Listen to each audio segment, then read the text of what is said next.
$3. That's all I have for my birthday cake. The young woman's whisper barely reached the bakery clerk, who looked down at the crumpled bills with genuine sorrow. Outside, snow fell on the quiet street, while inside, Emma sat frozen in her wheelchair, staring at the smallest cake in the display. $4. Her 22nd birthday, and she couldn't even afford a single celebration. Then the door burst open, bringing winter air and laughter as a man and his daughter entered, changing everything in ways none of them could imagine. Emma had once been a promising music student at the conservatory, her professors predicting a brilliant future as a concert pianist. Her fingers possessed a rare gift, translating emotion into melody with authenticity that made audiences weep. She practiced 8 hours daily, lived and breathed music, built her entire identity around the piano bench where she felt most alive. Then came the night that shattered everything. A drunk driver, a red light, the sound of crushing metal that still haunted her dreams. When she woke 3 weeks later in the hospital, the doctors delivered their verdict with clinical detachment, complete paralysis below the waist. She would never walk again. Her parents had died when she was 12, victims of another car accident that seemed to mock her current situation with cruel irony. Her grandmother had raised her after that, a woman whose strength came from surviving the depression and who taught Emma that dignity mattered more than money. "Hold your head high," she would say, brushing Emma's hair before school. "Rich or poor, you're still my granddaughter, and that means something." But cancer had taken her grandmother just months after Emma's accident, as if the universe had decided to strip away every support, every comfort, every reason to keep fighting. Now Emma existed rather than lived in a studio apartment where mice scratched in the walls and the radiator clanged like a ghost in chains. The building housed society's forgotten ones. Elderly people on fixed incomes, disabled veterans, single mothers, working 3 jobs. Emma fit right in with her disability checks that barely covered rent and her online piano students who often canceled last minute. She taught them through a laptop screen, her fingers demonstrating on a cheap keyboard bought from a pawn shop. The real piano, her grandmother's beautiful upright, had been sold to pay medical bills. Friends had evaporated like morning mist after her accident. College classmates had tried initially, visiting with forced cheer and bundles of flowers that died within days. But young people didn't know how to handle tragedy that couldn't be fixed with a party or motivational quote. They wanted to discuss internships and dating apps, not wheelchair accessibility and chronic pain. Emma understood. At 22, she wouldn't have known how to be friends with herself either. The loneliness had become a constant companion, more reliable than any human had ever been. Her birthday had always been special when her grandmother was alive. Nothing elaborate, just homemade cake and off-key singing. Maybe a small gift wrapped in reused paper, but it had been acknowledgement that she mattered, that her existence was worth celebrating. This year, she had decided to create her own celebration. For weeks, she had saved coins and crumpled bills, skipping meals, turning down the heat despite winter's bite. $3 accumulated slowly, hidden in an envelope marked with a drawn heart. She had seen the cake yesterday through the bakery window, the smallest one on display, perfect in its simplicity. $4. She had counted her money 7 times, as if desperation might somehow multiply it. Mathematics remained unmoved by human need. Daniel Thompson stood at 6 feet tall, his brown hair slightly disheveled from the wind outside. Despite being worth several $1,000,000 from his tech company that specialized in cybersecurity, he dressed like any other suburban father: jeans, flannel shirt, comfortable boots. He had learned long ago that money couldn't buy the things that mattered. It couldn't bring back his wife Sarah, who had died 4 years ago from a brain aneurysm when Sophie was only 2. It couldn't erase the image of the hospital room where he had said goodbye, holding their daughter while his world collapsed. Sophie was his universe now, a bright, chattering 6-year-old with her mother's green eyes and infectious smile. She had her mother's compassion too, always noticing when someone was sad, always trying to help. Today, he had brought her to the bakery because she had been selected as Student of the Week in kindergarten, and he had promised her any treat she wanted. The media called him the city's most eligible bachelor CEO, but he avoided their attention, focusing instead on board meetings and bedtime stories. on quarterly reports and Sophie's artwork that covered his office walls. He lived for small moments of joy that made the aching loneliness of single parenthood bearable. Sophie bounded toward the display case, her winter coat unzipped despite Daniel's earlier protests about catching cold. "Daddy, look at all the cakes. Can we get 2? One for now, and one for later?" She pressed her nose against the glass, leaving small fog circles. Her kindergarten teacher had named her Student of the Week for helping a classmate who spoke no English. And Daniel had promised any treat she wanted. He watched her deliberate with the seriousness of a judge, weighing chocolate against vanilla, sprinkles against frosting roses. "That one." Sophie pointed decisively at a chocolate cake with rainbow decorations. "With star candles. The sparkly ones." As the clerk began boxing their selection, Sophie's attention shifted to the young woman maneuvering her wheelchair toward the door. The girl's face caught Sophie's interest, not the wheelchair, which her friend Marcus also used, but the sadness that seemed to radiate from her like cold from ice. "Wait," Daniel said softly, his voice carrying the authority of someone used to being obeyed but gentle enough not to startle. Emma paused, her hand on the wheel, unsure if he was addressing her. Their eyes met across the small space, and in that moment, something shifted in the air between them. Invisible, but undeniable. The bakery felt warmer suddenly. Or perhaps that was just Emma's embarrassment, heating her cheeks as the handsome stranger approached her wheelchair. She wanted to flee, to avoid whatever pity was about to be offered. But the snow outside had intensified, and she had nowhere else to go anyway. Her apartment would be cold and empty, the birthday cake just another dream deferred. "I couldn't help but overhear," Daniel said, crouching down to her eye level, a gesture that surprised her with its thoughtfulness. Most people stood above her, literally talking down. "Today's your birthday?" His voice held no pity, just genuine curiosity, as if birthdays in bakeries during snowstorms were natural conversation starters. Emma nodded, unable to trust her voice. Sophie had abandoned the cake display and now stood beside her father, studying Emma with the uninhibited curiosity of childhood.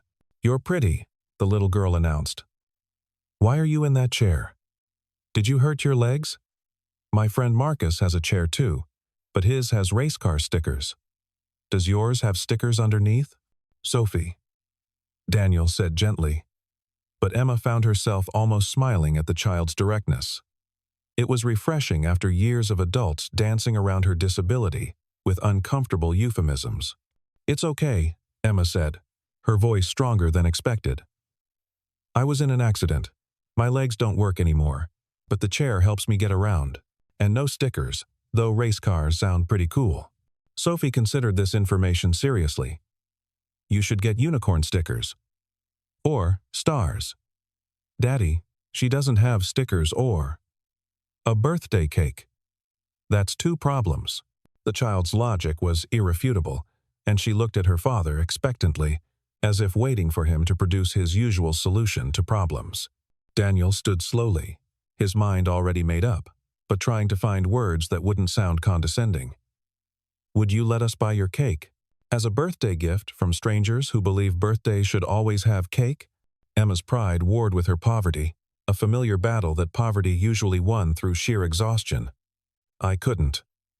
You don't even know me." The words came out as whispered protest, lacking conviction because she wanted so desperately to say yes. "Then let's fix that," Daniel said, extending his hand. "I'm Daniel, this is Sophie. Now we're not strangers. And Sophie's right, birthdays without cake are against the rules, aren't they, Soph?" "Absolutely against the rules," Sophie confirmed solemnly. "It's probably illegal. We could get arrested if we let you leave without cake." She grabbed Emma's hand with the confidence of a child who had never learned to fear rejection. "What kind do you want?" "The chocolate one is amazing, but Daddy says I always choose chocolate, so maybe you want something different." Emma felt tears threatening, the kindness overwhelming after so much time alone. "The small vanilla one," she managed. "The one with white frosting. That's the one you were looking at," the clerk said softly, having watched the entire exchange. "I'll box it up special. No charge for the birthday girl." She winked at Daniel, who nodded gratefully and discreetly slipped a 20 into the tip jar. As the clerk prepared both cakes, Sophie chatted nonstop to Emma about kindergarten, her teacher Mrs. Peterson, the class hamster named Mr. Whiskers, and how she was learning to read chapter books all by herself. Emma found herself responding, drawn into the child's enthusiastic orbit. Daniel watched them interact, noting how naturally Emma spoke to his daughter, how Sophie had claimed the young woman's attention with the determination she had inherited from her mother. "Would you like to sit with us?" Daniel asked as the clerk handed over the boxed cakes. "We were going to have a cake celebration here. Sophie insists cake tastes better with more people, another one of her rules." Emma hesitated. This felt like crossing a line from accepting necessary charity to something more personal, more dangerous. She had learned to protect herself from hope, knowing how much it hurt when it inevitably disappointed. But Sophie was already pushing a chair aside to make room for the wheelchair, chattering about which table had the best view of the snow. Just for a few minutes, Emma agreed, telling herself it was for the child's sake. Not because the man's brown eyes held a warmth she hadn't seen directed at her in 2 years. They settled at a small table by the window, the world outside turning white and soft. The clerk brought plates and forks, smiling knowingly as she set them down. Sophie insisted they sing "Happy Birthday," her voice high and sweet while Daniel's baritone provided harmony. Other customers joined in spontaneously, creating an impromptu chorus that made Emma's carefully constructed walls begin to crack. When they finished, Sophie commanded her to make a wish. Emma closed her eyes, trying to think of something small enough to be possible. Not to walk again, that was beyond even birthday magic. Not for her parents or grandmother back. Death was permanent, maybe just for this moment to last a little longer, for the warmth of unexpected kindness to delay the cold return to reality. She blew out the single candle the clerk had added, and Sophie cheered as if Emma had accomplished something magnificent. "What did you wish for?" Sophie asked, then immediately covered her mouth. "Wait, you can't tell, or it won't come true." "That's another rule." "So many rules," Emma said, surprising herself by actually smiling. "How do you keep track?" "I have a list," Sophie said seriously. "In my unicorn notebook. Daddy bought it for me after Mommy went to heaven because he said I could write letters to her in it." The casual mention of death shifted the atmosphere. Emma looked at Daniel, seeing new shadows in his eyes, understanding suddenly that she wasn't the only one at this table carrying loss. "I'm sorry," she said quietly. 4 years ago, Daniel said simply. Brain aneurysm. No warning. No goodbye. Just gone. He cut a piece of cake for Sophie. His movements automatic. You learn to live around the absence, not through it or over it. Around it. Like water finding its way around a stone. Emma understood exactly. My grandmother died 2 years ago, right after my accident. She was all I had left. The words came easier than expected, perhaps because he had offered his own pain first, making it an exchange rather than a confession. "That's why you were alone on your birthday," Sophie said matter-of-factly. "Because all your people went to heaven. That's sad. But now you have us. We can be your birthday people. Right, Daddy?" Daniel looked at Emma, seeing her clearly for the first time. Not just a pretty woman in a wheelchair, not just someone needing help, but a survivor of losses that mirrored his own. Sophie has decided, apparently. And she's very persistent when she makes decisions. Like her dad, Sophie added, then focused on her cake with intense concentration. They ate in comfortable silence for a moment, the bakery warm and safe while snow continued falling outside. Emma felt something she had thought dead stirring inside her chest, dangerous and fragile as spun glass. Hope was a luxury she couldn't afford, not when disappointment waited around every corner. But sitting here with these two strangers who didn't look at her with pity, who included her as naturally as breathing, she found herself wanting to believe in possibilities again. "What did you do before?" Daniel asked. "You mentioned your accident. But what was your life like?" "I was studying music," Emma said, then corrected herself. "No, that's not right. I was music. Piano, specifically. I lived it, breathed it, built everything around it. When the accident took my legs, it somehow took that too. I still teach a little, online. But it's not the same. Playing used to be like flying. Now it's just pressing keys.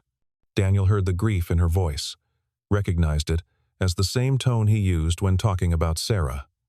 Loss changes everything, even the things it doesn't directly touch. I used to love cooking elaborate meals for Sarah. Now I can barely make Sophie mac and cheese without remembering how Sarah would steal bites while I worked.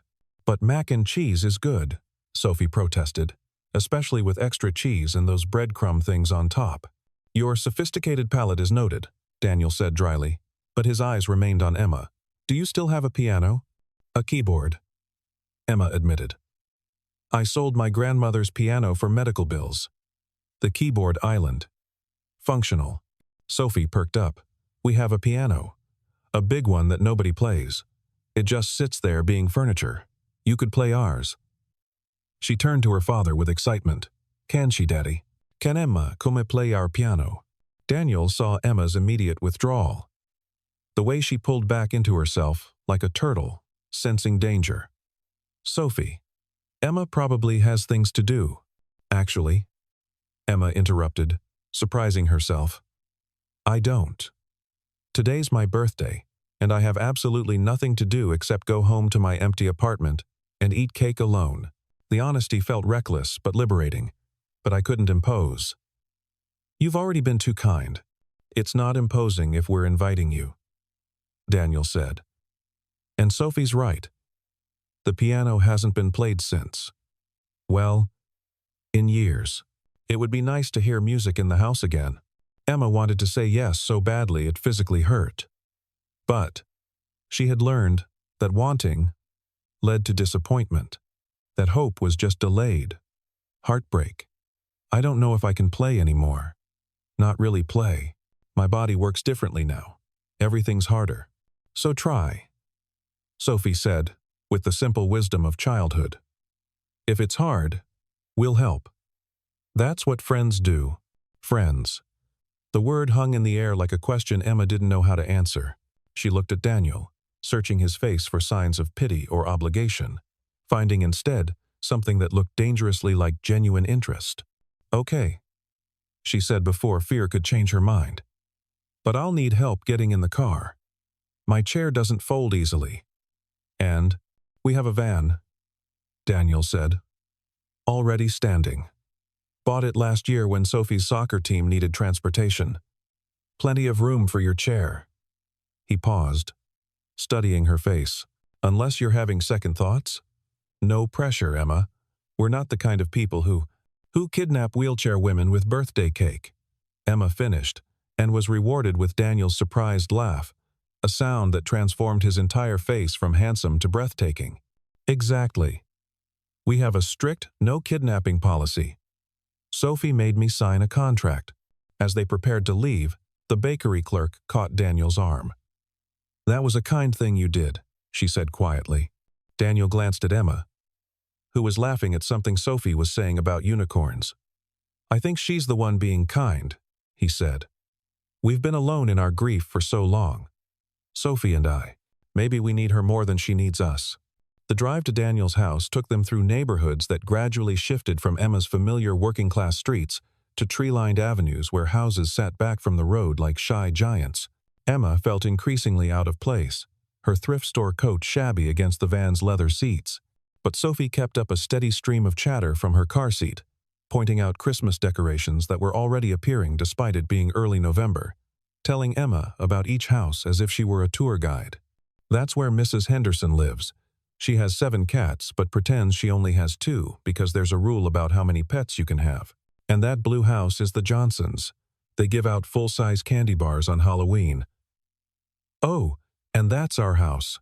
Emma's breath caught. The house was beautiful but not ostentatious. A 2-story colonial with white pillars and black shutters. The kind of home she had imagined living in back when the future had seemed full of possibility. Daniel pulled into the garage, and Emma felt panic rising. What was she doing here? These people lived in a different world, one where wheelchairs and thrift store clothes didn't belong. "You okay?"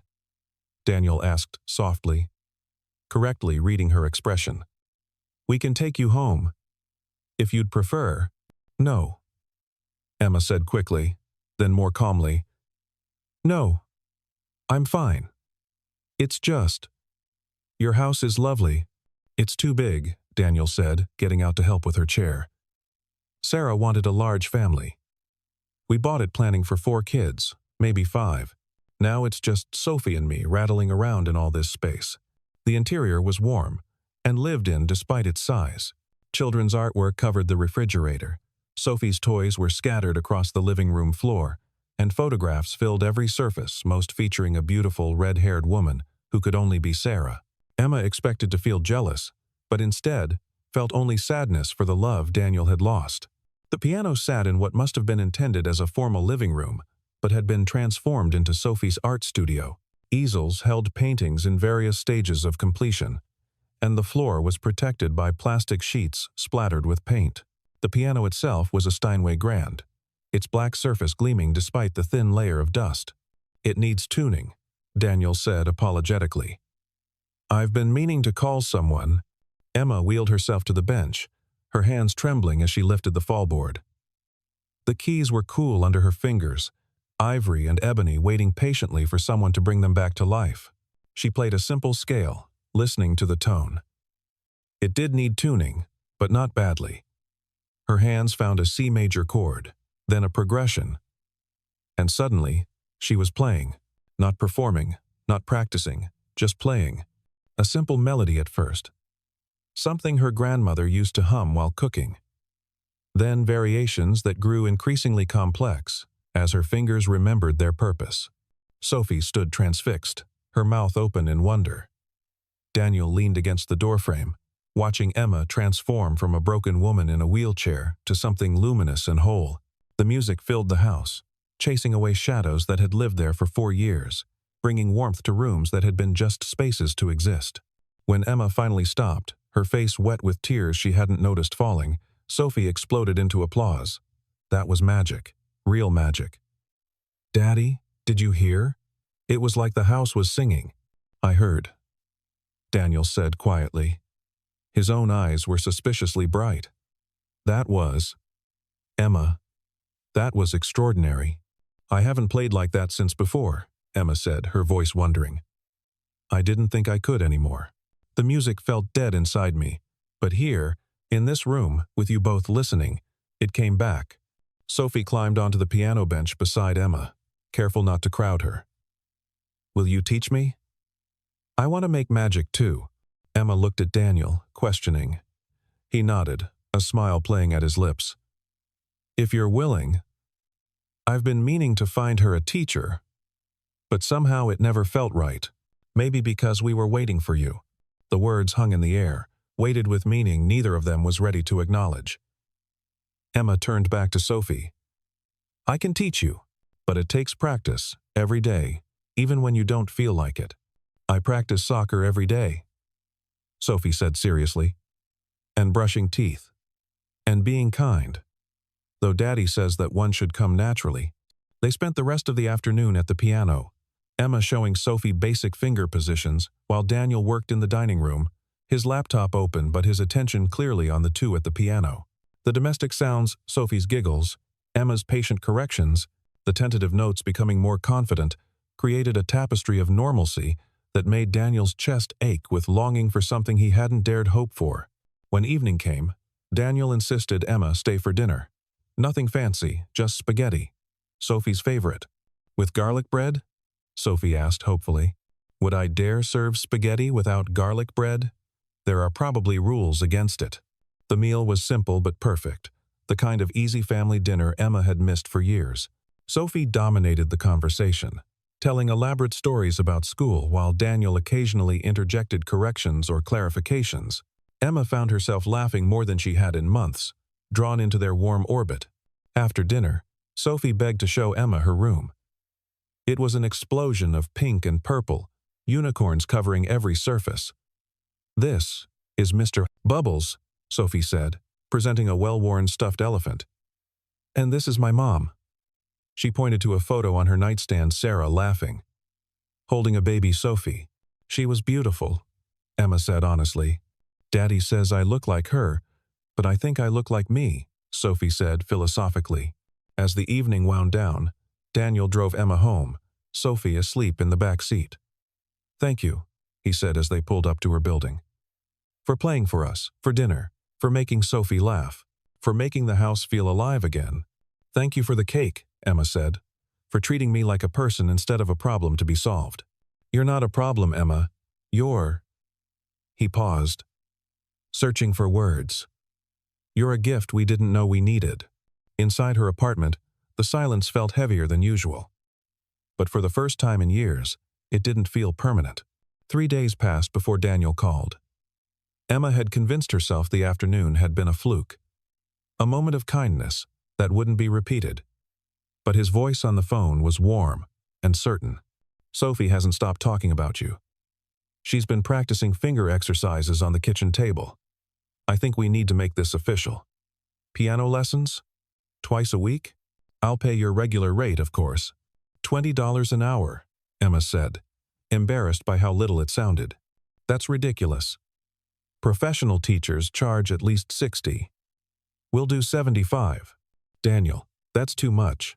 It's fair. Wednesday? And Saturday? I can pick you up. Emma wanted to refuse, to protect herself from the hope that was building despite her best efforts. But the thought of seeing them again, of playing that beautiful piano, of being part of something larger than her own survival, was too tempting. Okay, she agreed. Wednesdays and Saturdays. The first official lesson was a revelation. Sophie was a natural student, eager and focused, with an intuitive understanding of rhythm. Emma found herself planning lessons with extra care, creating exercises that would challenge but not frustrate. Daniel worked from home that day, and the sound of him typing in the next room created a domestic backdrop that made Emma's heart ache with longing. You're a wonderful teacher, Daniel said afterward, as Sophie ran upstairs to get something she wanted to show Emma. Patient but demanding. Exactly what she needs. She's easy to teach. She wants to learn. That makes all the difference. She wants to impress you, Daniel corrected. She's been telling everyone at school about her piano teacher who makes magic with music. Before Emma could respond, Sophie returned with a handful of drawings. I made these for you. This one is you at the piano, and this one is all of us having cake, and this one is what I think your apartment looks like but with unicorns. Emma studied the drawings, her throat tight with emotion. In Sophie's artistic vision, Emma wasn't in a wheelchair. She was simply part of the family tableau, no different from Daniel or Sophie herself. Weeks passed in a rhythm of lessons and lingering conversations. Daniel started joining them at the piano sometimes, his bass voice harmonizing with Sophie's soprano as Emma played. These moments felt dangerous in their perfection, like glimpses of a life that wasn't really hers. One Saturday in early December, Emma arrived to find the house being decorated for Christmas. A massive tree dominated the living room, and Sophie was vibrating with excitement. We're decorating. You have to help. It's tradition. I don't think your traditions include me, Emma said gently. They do now, Sophie said firmly. Right, Daddy? Daniel appeared with boxes of ornaments, his smile warm. Right. Emma's part of our traditions now. They spent the afternoon decorating, Daniel lifting Sophie to reach higher branches while Emma sorted ornaments and told them stories about each one. When they reached a delicate glass angel, Sophie grew quiet. This was Mommy's favorite, she said. She always put it on top. Daniel's face tightened, but he took the angel carefully. Would you like to do it this year, sweetheart? Sophie shook her head. You do it. But Emma should watch. As Daniel lifted Sophie to place the angel, Emma felt the weight of being allowed into this intimate moment. She was an outsider witnessing private grief, yet Sophie had insisted she belong here. Perfect, Sophie declared, then looked at Emma. Next year you can help place it. Next year. The assumption that Emma would still be in their lives made her chest tight with hope and fear in equal measure. That evening, after Sophie had fallen asleep on the couch, Daniel sat beside Emma on the piano bench.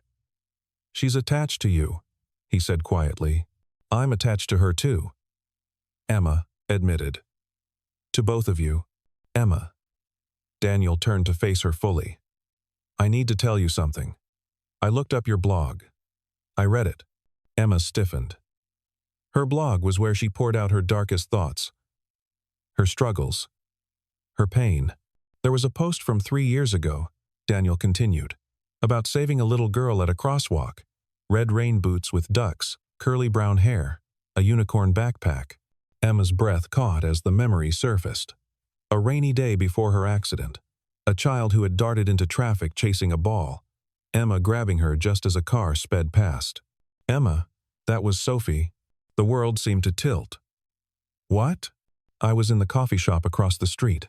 I saw you save her, but you disappeared before I could thank you. I looked for you for weeks. His voice was thick with emotion. You saved my daughter. And then, years later, you came back into our lives when we needed saving again. Emma was crying now, unable to process this revelation. It's fate, Daniel said softly. It has to be. He leaned closer, and Emma knew he was going to kiss her. She wanted it more than she had wanted anything since the accident, but fear won.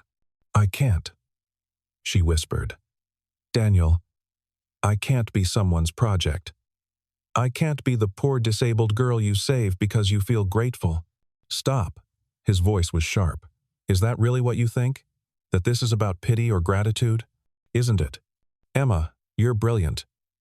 You're talented. You make my daughter laugh. You've brought music back into our home. When I look at you, I don't see the wheelchair. I see a woman who survived losses that would break most people and still manages to create beauty. He paused, his voice softer. I see someone I'm falling for, despite every voice in my head telling me it's too soon, too complicated. You're falling for me? Completely. Emma couldn't speak, so Daniel continued. I know it's only been 2 months. I know there are 1,000 reasons why this doesn't make sense. But Emma, you fit into our lives like you were always meant to be there. I'm scared, Emma whispered. I've lost everyone I've ever loved. If I let myself love you and Sophie and then lose you, then we go slow, Daniel said. No pressure, no expectations. Just see where it goes? Emma nodded, and Daniel smiled, pressing a gentle kiss to her forehead before helping her to her chair. The next week, Sophie had a meltdown when a classmate said cruel things about her not having a mother. Emma held her while she cried, understanding the pain in a way others couldn't. Do you forget your mom sometimes? Sophie asked. All the time, Emma admitted. Sometimes I still reach for my phone to call my grandmother. Does it ever stop hurting? It changes, Emma said carefully. Becomes softer, like a bruise healing. That evening, after Sophie was asleep, Daniel pulled Emma into his arms. Thank you. You knew exactly what she needed to hear. She's easy to love, Emma said simply. Yes, Daniel agreed, looking at Emma meaningfully. She Island. Their first real kiss happened 2 weeks later, after Sophie's school Christmas concert. Emma had attended, sitting in her wheelchair in the accessible section while Daniel stood nearby. Sophie had waved enthusiastically from the stage, pointing Emma out to her friends as my piano teacher. Afterward, in the parking lot with snow falling around them, Daniel had cupped Emma's face in his hands and kissed her like she was precious, like she was whole, like the wheelchair didn't exist. I love you, he said against her lips. I know it's too soon and too complicated, but Emma, I love you.